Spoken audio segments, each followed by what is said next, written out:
Welcome to the Tech Egg. Don't get scrambled. Enjoy the video. You begin with safety and quick access. Turn the breaker off for the dishwasher and verify power is gone.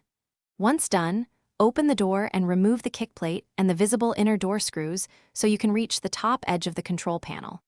Make sure to support the door while removing screws to prevent it from shifting. This preserves alignment.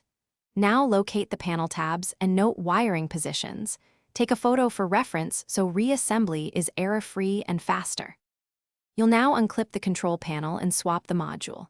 First, press the release tabs and pull the panel straight forward. Uneven pressure can crack the trim. Once the face is free, identify the ribbon cable and multi-pin harness and release their locking tabs. Press the small clip while gently pulling connectors straight out.